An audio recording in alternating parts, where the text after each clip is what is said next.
Welcome back to Movie Recaps. Today I will show you an action film from 2016, titled Iron Protector. Spoilers ahead. Watch out and take care. In the city of Lengcheng, Wu Lin is showing off his prowess by doing a split, balancing his body on two bags. His concentration can't help being distracted by the way a kid eats an ice cream cone in front of him and even pees on the floor. Suddenly, a group of gangsters runs by as they chase a man and push the kid to the ground, making him smash his face with his ice cream. Not liking seeing a kid cry, Wu goes after them and finds them in an alley about to beat up the man, Mr. Li.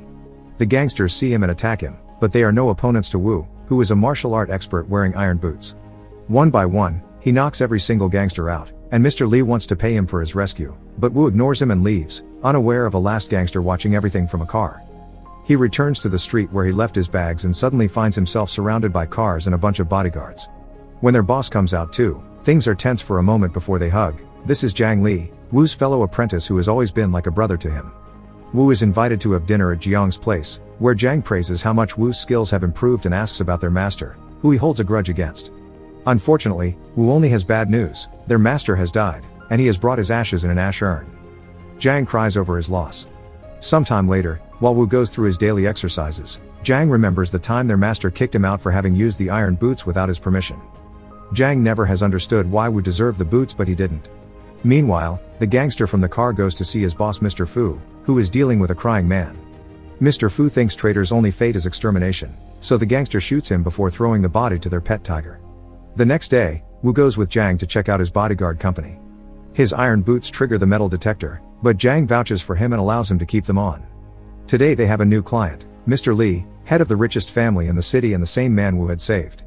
Jiang makes a demonstration of everything his bodyguards can do, but Mr. Li is not impressed. Instead, when he notices Wu entertaining one of the guard dogs, he chooses him. Later, Mr. Li and Wu drive to one of the most exclusive bars in the city, where Mr. Li's daughter Fei Fei is trying to get over a recent breakup. When she receives some unwanted attention from strangers, she breaks a bottle on a man's head, which causes him to grab her and take her away. Luckily, Wu and her father arrive just in time, so Mr. Li takes her from them while Wu quickly beats them up. Afterward, while she is sleeping, Mr. Li takes an important decision in order to keep Fei Fei safe, so he leaves the house and asks his driver to take him to the police station. The following morning, Fei Fei wakes up and begins to go through her usual routine, only to freak out when she finds Wu meditating in the living room. After failing to contact her father on the phone, she tries to bribe Wu to get him to leave, but nothing makes Wu change his mind. When she points out he doesn't even know who she is, Wu begins numbering all her personal details, from birthday to blood type, calls her spoiled, and mentions shopping as her only hobby. Speaking of shopping, Fei Fei takes Wu with him when she goes downtown. There, she sees some perverts assault a girl, so Fei Fei comes in her defense and slaps one of the men, who begin chasing her. Wu helps her get rid of them, but only after she apologizes for her trickery. In the evening, Fei Fei invites some friends over and sends one to give Wu a lap dance as another attempt to bribe him. But when the girl comes closer, she feels the scroll he keeps in his pocket and gets scared because she thinks it's a certain part of his anatomy. Later, when Wu and Fei Fei fall asleep, they both have an interconnecting dream. Wu dreams of a boy defending a girl before he's taken to the edge of a cliff and dropped into the abyss by an adult man. Fei Fei also dreams of the boy and the girl, but she follows the girl until she finds out a woman hanging from the ceiling. Outside the house, a group of masked men intends to break in, but they find the wires Wu has installed as an alarm and decide to leave without trying. Meanwhile, Mr. Fu is showing his tiger to a mysterious man in a hat while explaining that men cannot go against their fate. But the man in the hat doesn't take this well and shoots Mr. Fu instead. The next day, Fei Fei goes to have lunch at a restaurant with Wu. When the waitress brings over the wine, Wu grabs her and tells Fei Fei not to drink it because something is wrong with it. Another employee comes to taste the wine to double check and nothing happens to him, so Wu uses the poor excuse of the wine having expired. Embarrassed by his lack of understanding of wine years, Fei Fei runs to the bathroom to cry, but Wu finds her and picks her up to drag her outside. In the middle of the park, he accidentally drops her, and a group of men approaches him pretending to be concerned for the lady. While he's distracted by them, Fei Fei sneaks away, only to be captured and taken into a van by the waitress. The men surrounding Wu turn out to be gangsters as well, so he beats them up before going after the van. He may be on foot, but Wu is still pretty fast, so after jumping over a bridge, he lands on top of the van and holds onto it while the driver tries to shake him off. Eventually they do make him fall, so Wu uses the mall's different levels to shorten the distance and catch up with the van again. This time, he appears right in front of it in the middle of the street, so when the van comes forward to run over him, Wu jumps and crashes through the front window with the help of his iron boots. After kicking every opponent out, he grabs Fei Fei and they run away. Later, once they are safe at home, Fei Fei wonders how Wu knew the waitress wasn't real, so he explains he's been taught how to read a person's movements and body language as part of his training.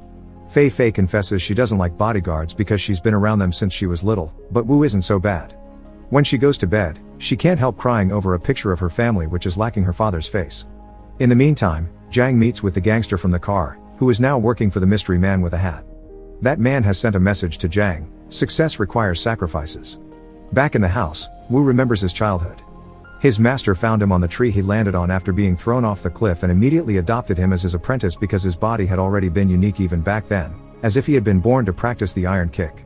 This is why when he died, his master left him the way of the 108 kicks. But what Wu remembers the most is the incredible hard training he had gone through, which included being held underwater for long periods of time. As he reminiscences about the past while training, he realizes something: the masked man from the van was wearing the same ring as Jiang did. The next day, Wu goes to see Jiang, who claims to have changed because the world changed. He also tells him his job as Fei Fei's bodyguard is done, but Wu won't accept this. He can't stand the way Jiang is keeping secrets from him, but Jiang believes success requires sacrifices. Still angry over the fact it wasn't him that was chosen as successor of the Iron Boots, he attacks Wu to try to discover his secrets. Since they train together, it's a pretty equal fight, although Wu refuses to use his kicks no matter how much Jiang asks him to. In the end, Wu does end up kicking Jiang when he finds himself cornered, so Jiang tells him he doesn't mean anything to him from now on and that they are no longer brothers before leaving. Later, Wu begins to connect memories. Jiang saying that success requires sacrifices is the same thing Wu's father told him before throwing him off the cliff. Eventually, Wu and Fei Fei arrive at a beach house, where they'll hide for now and wait for Mr. Li to contact them. Meanwhile, Jiang gets a very difficult mission from the man with the hat while he remembers the night he was recruited. Back then, he lived on the streets, fighting other underdogs to survive. These survival and fighting skills are what called the attention of the man with the hat and got him to recruit him. As days pass, Wu and Fei Fei spend time together relaxing on the beach. They become closer and get to know each other better. Fei Fei learns the iron boots weigh 25 kilos each and that Wu was born with his heart on the right side. Mr. Li never contacts them though, and that's because he's been a prisoner of the man with a hat since he left that night for the police station. It was this man that killed Fei Fei's mother 15 years ago and he already knew that Mr. Li would betray him for it. Li has been collecting info about the man's criminal activities to take to the authorities, but the man with the hat has been in control of the city for 20 years. To punish Mr. Li for his betrayal, he plans to hurt his daughter first. Meanwhile, Wu keeps trying to make sense of all the recent discoveries. Mr. Li had asked him to give Fei Fei an envelope if he disappeared and to keep protecting her no matter what. The night he died, his master had reminded him that hate will only bring more hate and that his destiny is in his own hands. At the bodyguard company, Jiang enters the training ring and fights his employees, easily beating them all. If they can't defeat him, they won't be able to defeat Wu, so they need to come up with a plan. Later that evening, Jiang's men to the beach house, but Wu and Fei Fei see them coming. The gangsters still catch up with them and two of them capture Fei Fei while Wu is busy defending himself from the rest of the attackers. After knocking them all out, Wu follows the men into a warehouse, where he steps on a hidden trap that puts a chain around his foot. Jiang's best bodyguards then take the chance to attack, and fighting them all together proves to be difficult for Wu. He's capable of dodging their weapons, but they also make use of the chain around his foot by grabbing it and tossing him around. While defeating two of the men, Wu doesn't see a kick coming from behind and receives a hard hit to the head, leaving him dizzy. A second distraction comes from Fei Fei, who has been chained up and hung, so the biggest of the bodyguards takes advantage of this to pick him up and beat him up a little before throwing him on top of a car that another man proceeds to crash against the wall.